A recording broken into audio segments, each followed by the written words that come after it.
स्वागत है आपका आज के हमारे इस वीडियो में।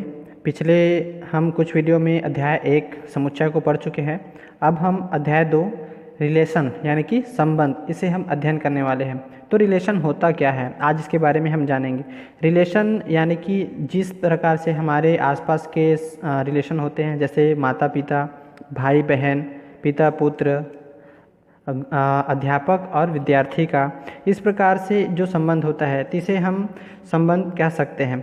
और इसी तरह से हमारे आसपास और गणितीय रूप में भी कुछ संबंध होते हैं, जैसे कि संख्याओं के बीच में संबंध हो सकते हैं। संख्या हम मान लो m लेते हैं, तो ये हमारा मान लो कुछ संख्या है और ये आपका n है, ये भी एक संख्या है। तो मान लो इसमें आपका कम संख्या है और इसमें अधिक संख्या है, तो हम बता सकते हैं कि भाई m की संख्या छोटी है और n की संख्या बड़ी है, यानी दोनों में कुछ संबंध है कि दोनों में ही क्या है, संख्या विद्यमान है। इसी प्रकार हम संबंधों को यहाँ पर व्याख्या कर सकते हैं। इन संबंधों में हम देखते हैं कि इसमें एक युग्म सम्मिलित होता है, जैसे कि हम बोल सकते हैं पिता और पुत्र। तो पिता और पुत्र में क्या युग्म यहाँ पर सम्मिलित हो रहा है, एक तो पिता है और एक आपका पुत्र है। पिता को मान लो ए बोलते हैं और पुत्र को बी बोलते हैं, तो ये हमारा क्या है, ए और बी। ये इस प्रकार से एक युग्म सम्मिलित हो रहा है। दो चीज़ों को मिलकर हम एक जोड़ा बना सकते हैं, युग्म बना सकते हैं। और इन्हीं इसका एक निश्चित घटक होता है, तो हम ये बता सकते हैं ये हमारा एक निश्चित घटक है। तो अब हम देखते हैं कि क्रमित युग्म, इस संबंध से रिलेटेड जो हमारा क्रमित युग्म है वो क्या है। ऑर्डर्ड पेयर्स यानी कि यह वह युग्म है जिसे हम वक्र कोष्ठक के रूप में प्रदर्शित करते हैं, यानी कि सर्पिलाकार कोष्ठक के रूप में हम उसे प्रदर्शित करते हैं।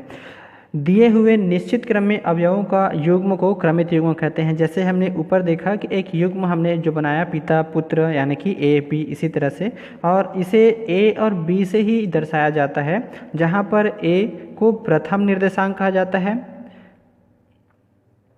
और बी को द्वितीय निर्देशांक कहा जाता है। तो इस प्रकार इसे क्रमित युग्म को दर्शाया जाता है। या हम इसे इस प्रकार भी कह सकते हैं कि ए बी, ये जो आपका पेयर है, युग्म है, इसे हम बी और ए से बिल्कुल नहीं दर्शा सकते, क्योंकि यहाँ पर आपका रिलेशन जो है उल्टा हो जाता है, यानी कि बदल जाता है। तो इस प्रकार हमें यहाँ पर बताना है कि क्रमित युग्म किसी विशेष क्रम में समूहित अवयवों का एक युग्म है। इसलिए हम एक से बी का रिलेशन तो होता है, लेकिन बी से ए का रिलेशन दोनों एक समान नहीं होता है। अब हम समझते हैं क्रमित युग्म की समानता। तो समानता के लिए हमने यहाँ पर एक देख लेते हैं कि एक हम पेयर ले लेते हैं ए और बी, एक युग्म है, और दूसरा हम यहाँ पर एक युग्म ले लेते हैं सी और डी का। तो ये दो हम समान युग्म ले लेते हैं। हम दोनों समान है, इसलिए हम यहाँ पर क्या करते हैं, इक्वल कर सकते हैं दोनों, चूँकि समान युग्म लिया गया है। अब यहाँ पर चूँकि समान है, इसलिए हम यहाँ बताएंगे कि ए का जो वैल्यू है, यानी कि पहला जो अवयव निर्देशांक है, वो इधर दूसरे पक्ष के पहले अवयव निर्देशांक के बराबर होगा। उसी तरह b का जो दूसरा निर्देशांक है, यानी कि b अवयव जो है वो किसके बराबर होगा, d अवयव के बराबर होगा। तो इस तरह से इसके समानता को दर्शाया जा सकता है।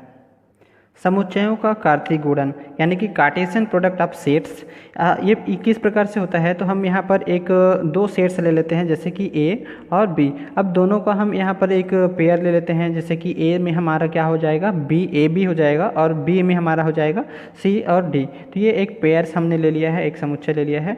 तो इस प्रकार हम इसको अब किस तरह से डिनोट करेंगे, तो A और B का जो कार्तीय गुणन है वो होगा आपका AB, और यहाँ पर हमारा होगा CD। तो ये दो हमारा क्या है, दोनों अवयवों को हम यहाँ पर कार्तीय गुणन करेंगे, जिससे कि क्या प्राप्त होगा, तो A का हम क्या करेंगे, A के साथ C और D का जो अवयव है उसका पेयर बनेगा, यानी कि AC। और यहाँ पर हम कह सकते हैं कि A का जो एक अवयव हो D के साथ भी आपका पेयर बनाएगा। इसी तरह B का जो अवयव है B इंटू C, यानी कि B और C का अवयव बनेगा, और वैसे ही आपका B और D का अवयव बनेगा। तो ये हमारा क्या होगा, 4 अवयव यहाँ पर प्राप्त होगा। या ऐसा भी कह सकते हैं कि 2 अवयव यहाँ और 2 अवयव दूसरे में, तो यानी कि 2 इंटू 2 इज इक्वल टू 4। तो ये हम पता चल सकता है कि यहाँ पर हमें कितने प्रोडक्ट्स यानी कि प्राप्त होने वाले हैं। तो इस तरह आप कार्तीय गुणन को भी हम कर सकते हैं, लेकिन हम यहाँ पर यह नहीं कह सकते कि b इंटू ए, क्योंकि b इंटू ए इसका जस्ट उल्टा होगा, यानी कि सी ए हो जाएंगे, डी ए हो जाएगा, सी बी हो जाएगा या डी बी हो जाएगा। इस तरह से अलग अलग प्राप्त होता है। इसीलिए हम ऊपर में पढ़ चुके हैं कि A cross B is not B cross A. तो चलिए हम प्रश्नावली के कुछ सवालों को हल करते हैं, जिससे कि आपके सवाल जो हम अभी स्टडी किए हैं क्रमित युग्म और उनके कार्तीय गुणन, ये आपको अच्छे से समझ में आ सकता है। प्रश्न, यदि x + 1, y - 2 = 3, 1 तो x और y के मान ज्ञात कीजिए। तो सबसे पहले हम देखते हैं यहाँ पर हमें जो दिया है यहाँ x + 1, y - 2 = 3, 1। और चूँकि हम यहाँ पर क्या कर रहे हैं, हमें x और y के मान ज्ञात करने हैं, तो हम क्रमित युग्म से यहाँ पर बता सकते हैं दोनों पक्षों में क्रमित अवयवों की तुलना।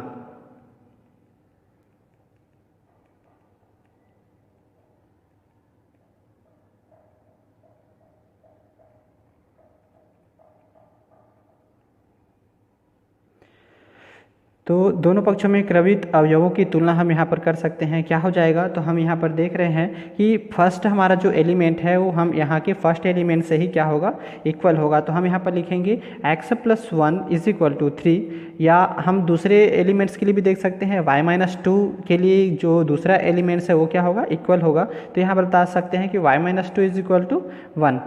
अब हम इसको आगे हल करेंगे तो क्या प्राप्त होगा, तो 1 को हम इधर पक्षांतर कर सकते हैं, तो x = 3 n - 1, या यहाँ पर भी इसी तरह हम पक्षांतर करेंगे तो y = 1 n - 2 इधर पक्षांतर होकर हो जाएगा +2।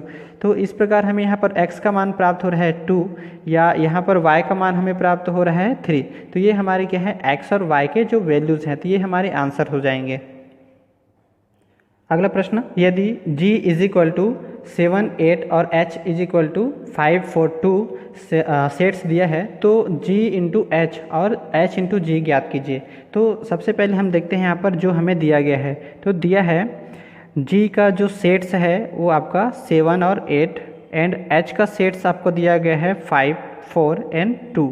अब हमें यहाँ पर निकालना है g × h, यानी कि g क्रॉस h = यहाँ पर हम एलिमेंट्स को भी क्रॉस करेंगे, तो g का वैल्यू हम यहाँ पर भर लिए और क्रॉस हमारा हो जाएगा, यानी कि गुणा h का वैल्यू यानी कि 5, 4 एंड 2।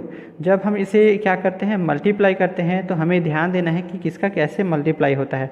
तो 7 का मल्टीप्लाई इन सभी एलिमेंट्स के साथ, और इसीलिए सभी के साथ पेयर बनेगा। तो सबसे पहले हम 7 का पेयर बनाएंगे, तो 7, 5, फिर 7, 4 एंड 7, 2।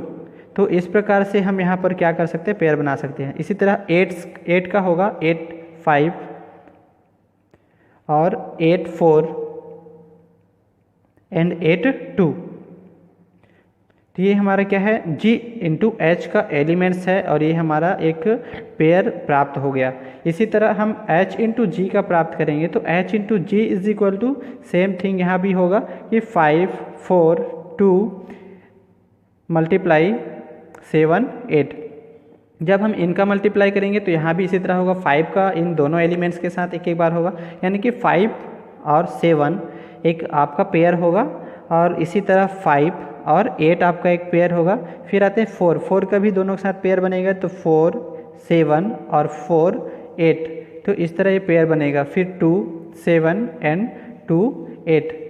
तो यहाँ पर हम पेयर बना सकते हैं इस तरह से, बहुत ही आसान है ये। तो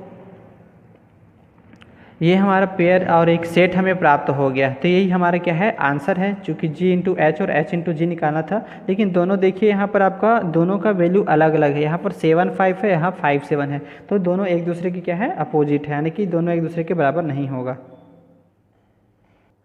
प्रश्न है, यदि a = set 1, 2, 3 and b set = 3, 4 और c सेट = 1, 3, 5, तो निम्नलिखित को ज्ञात कीजिए। 3 प्रश्न यहाँ पर दिए गए हैं, फर्स्ट, सेकंड एंड थर्ड। तो चलिए हम यहाँ पर देखते हैं। सबसे पहला फर्स्ट जो हमारा क्वेश्चन है, इसे हम यहाँ पर सॉल्व करते हैं। तो हम देखते हैं हल दिया है, तो जो हमें पहले दिया गया है उसे हम यहाँ पर नोट कर लेते हैं। तो दिया है a = यहाँ पर सेट 1, 2 3 और B set is equal to दिया है 3 4 and C set is equal to दिया है हमारा 1 3 एंड 5। तो इस प्रकार हम इसे लिख सकते हैं। अब हम यहाँ पर क्या देखेंगे, जैसे हम पिछले अध्याय में पढ़े थे सेट्स यानी कि बी यूनियन सी में क्या होता है। तो सबसे पहले हम यहाँ निकालेंगे बी यूनियन सी। तो B union C is equal to हम यहाँ बी का सेट लिखेंगे यानी कि 3 4 और यूनियन हो जाएगा सी का सेट यानी कि 1 3 5। तो दोनों सेट में हम जब यूनियन करते हैं तो हमें यहाँ पर क्या प्राप्त होगा, तो यूनियन में हमें प्राप्त होता है 1 पहला एलिमेंट, दूसरा हमारा आ जाएगा 3, फिर तीसरा आ जाएगा 4 और चौथा आ जाएगा हमारा 5। तो 1 1 3 4 एंड 5। तो ये 4 एलिमेंट्स यहाँ पर आ गए। तो चूँकि यहाँ पर हमारा 2 और यहाँ पर 3 5 एलिमेंट है, लेकिन 3 जो है 2 बार है और हमें किसी भी सेट में कोई एलिमेंट्स को 2 बार यहाँ पर पुट नहीं करना है, यानी कि 2 बार हमें नहीं लेना है। तो अब आगे चलते हैं। यहाँ पर हमें बी यूनियन सी का वैल्यू मिल गया। अब देखते हैं ए क्रॉस बी यूनियन सी। तो इस प्रकार इसका वैल्यू क्या हो जाएगा, तो ए का हम यहाँ पर सेट लिखेंगे 1 2 3, फिर हम यहाँ पर देखेंगे क्रॉस यानी कि मल्टीप्लाई बी यूनियन सी का वैल्यू क्या है, तो यहाँ पर दिया गया है 1 3 4 एंड 5। इस प्रकार जब हम इनका मल्टीप्लाई निकालेंगे तो हमें प्राप्त हो जाएगा 1 का इन चारों एलिमेंट्स के साथ एक एक बार हम यहाँ पर क्या करेंगे मल्टीप्लाई, यानी कि सभी के साथ पेयर बन जाएगा। तो 1 का 1 के साथ एक पेयर बनेगा, फिर 1 का 3 के साथ पेयर बनेगा और उसके बाद फिर 1 का 4 के साथ एंड 1 का 5 के साथ। ये 4 एलिमेंट्स आपका बन गया। फिर इसी तरह हम दूसरे का भी हमारा एलिमेंट्स बनेगा, यानी कि 2 का 1 के साथ एलिमेंट्स और 2 का 3 के साथ एंड 2 का 4 और यहाँ पर 2 एंड 5। फिर नेक्स्ट है 3, तो 3 का यहाँ पर देखते हैं 3 1 3 3 एंड 3 4 एंड फाइनली 3 5। तो ये हमारा क्या है, ये क्रॉस बी यूनियन सी यानी कि मल्टीप्लाई बी यूनियन सी का वैल्यू क्या हमें प्राप्त हो रहा है, तो ये हमें वैल्यू प्राप्त हो रहा है। तो इस प्रकार हम यहाँ पर बता सकते हैं कि हमारा क्या है, आंसर है। और हमें ये भी ध्यान रखना है कि यहाँ पर 3 एलिमेंट्स है और यहाँ पर 4 एलिमेंट्स हैं, यानी कि 3 चौक 12। तो 12 हमें यहाँ पर क्या मिलेगा, पेयर मिलेगा 1 2 3 4 5 6 7 8 9 10 11 12। तो ये 12 हमें क्या मिल गया, पेयर मिल गया। तो इसी तरह आप अन्य सवालों को भी बनाइए, बहुत ही आसान है और बहुत ही बढ़िया है। तो मिलते हैं हम अगले वीडियो में। धन्यवाद।